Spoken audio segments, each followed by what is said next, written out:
stress itself can increase focus and concentration. Most people think of stress as impairing our ability to focus, but that's actually not true. Andrew Huberman seems to know how you can optimize using stress to maximize productivity. Check it out. When we are fasted or when our blood glucose is very low, we aren't able to perceive and think about things as clearly. To be quite direct, it doesn't matter whether or not you're ingesting foods that are rich in the precursor amino acids to dopamine, acetylcholine, etc., if you are consuming large amounts of those foods. The American neurosurgeon tries to tell us that food doesn't really matter if you eat too much from the same kind. However, the deeper that we dive into this topic, the more unsettling it becomes. Your brain is the chief consumer of metabolic energy. The calories that you consume is so-called basal metabolic rate. Most of that isn't related to movement or heartbeat or breathing. It's related to brain function. Your brain is a glutton with respect to caloric need. A lot of people are challenged with getting into a mode of focus. None of us, however, should be expected to just sit down and drop directly into a state of focus. I think that's completely an unfair request of ourselves. Right? The way that neurochemicals work is we don't just get to flip switches in our brain because we decide to. That's a fantasy. That's sort of the Limitless movie, or movies and ideas that suddenly you're going to flip a switch on your arm and all of a sudden you're going to be in a laser focus. That is just not the way that your nervous system works. There's a gradual dropping into any state, whether or not that state is sleep, right? You go from shallow sleep to deep sleep and then out eventually. Focus 2, you go from shallow focus to increasingly deep focus. That is, in our metaphor of the arrow, it's very broad, it's pointed at a lot of things, and over time as we drop into focus, that arrow is narrowing and narrowing and narrowing. In fact, probably better to think about it narrowing and then sometimes oscillating and getting wider again. The brain is the most powerful thing that a human has, but the ability to fully activate it the way that you want it to work is a whole different thing. However, the deeper we dive into these questions, the more that we realize that there is a rabbit hole that goes far deeper than that.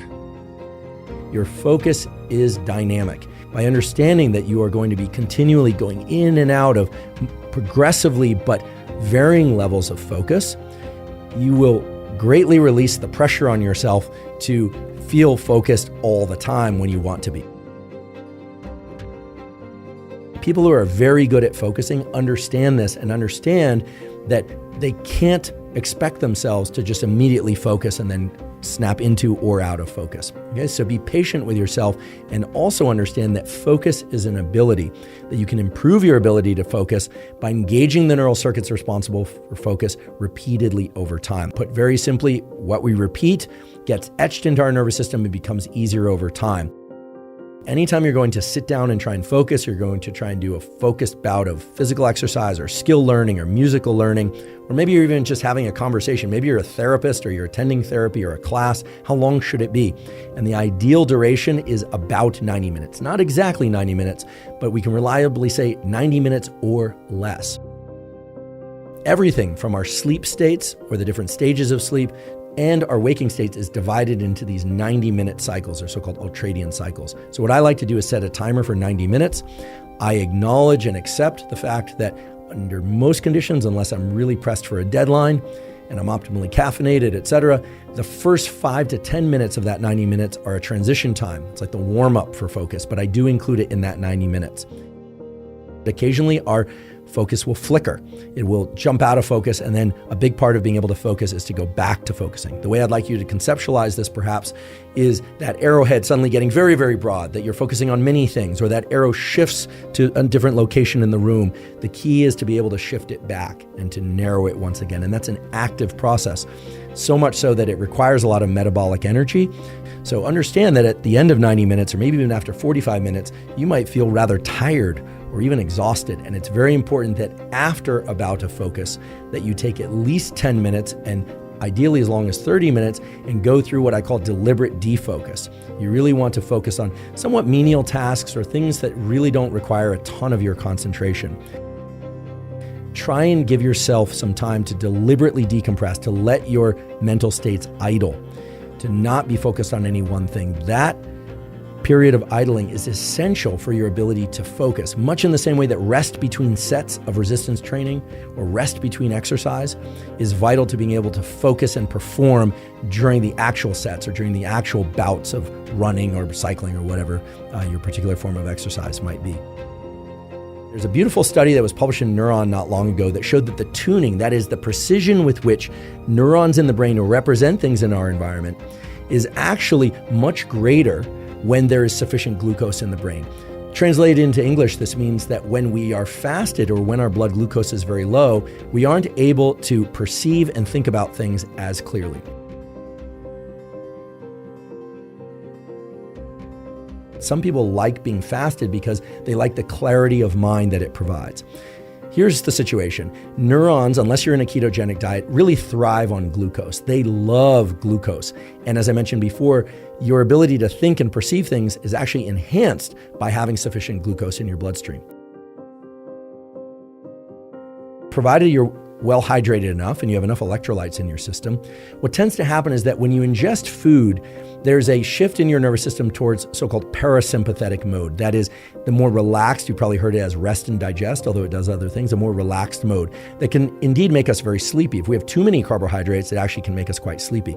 However, if we have any food, if we have enough of it, that is, if our gut is full, it diverts blood to our gut and we become sleepy and we can't focus as well. So a lot of people really like fasting in the state of being fasted for focus and concentration because they don't have as much of that parasympathetic activation. They're just not as sleepy. And in fact, under those conditions, half as much caffeine will give you just as much lift as twice as much caffeine will give you on a full belly of pasta. And that's just the way that caffeine interacts with blood glucose. Imagine a U-shaped function, right?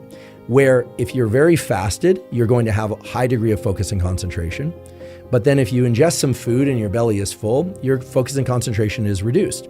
But having enough blood glucose and maybe even elevated blood glucose will increase cognitive function. So there are two ends of the spectrum. On one end of the spectrum, blood glucose is relatively low and you're fasted and you can think and behave in a very concentrated way.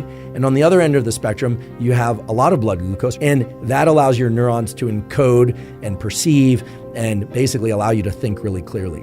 Foods that, for instance, include a lot of tyrosine, which is a precursor to dopamine, are certainly going to increase concentration and focus. So things like Parmesan cheese, certain meats, certain nuts, you can look up which foods contain high amounts of tyrosine. There are also some fruits and vegetables that include higher amounts of tyrosine.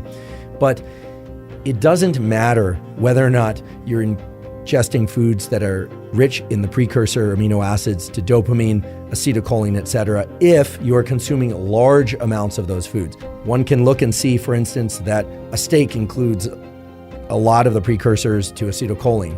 It has amino acid precursors to dopamine as well, and there are other foods that will do that as well. But if I were to ingest, say, 2 ribeye steaks, that's a lot of meat, and it will direct a lot of blood to my gut, and it will cause me to be sleepy, and that will create challenges in me being able to achieve states of focus and concentration. So the simple way to put this is, if you eat too much or you eat a very large volume of food, you are going to diminish your focus and concentration.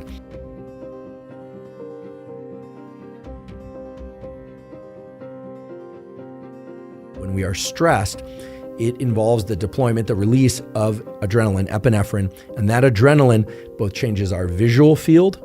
In other words, it narrows our vision to a more tunnel-like focus, and it improves our concentration. When we're stressed, we tend to be stressed about a specific thing. We start anticipating or wondering or thinking about what's going to happen next. What led up to this? How is this going to impact me? How do I feel right now? It really narrows the context of our thinking and our behavior. This may come as surprising because like many people think, gosh, stress really diminishes cognitive performance, but that's absolutely wrong. Stress improves cognitive performance. Now, of course, there are other ways to increase stress levels and to do that in healthy ways to improve concentration and performance. And one of the best ways to do that, because it's so surefire and it's generally safe, provided you do it safely, is deliberate cold exposure. Deliberate cold exposure can be achieved by getting into a cold shower for 1 to 5 minutes. If you're not used to it, you probably want to start with 1 minute, or you can get into an ice bath. And nowadays there are a number of different commercial sources of circulating cold water, or if you have access to a body of cold water like a lake or a pool or an ocean, we know that getting into cold water or under cold water greatly increases epinephrine levels and dopamine levels in the brain and blood.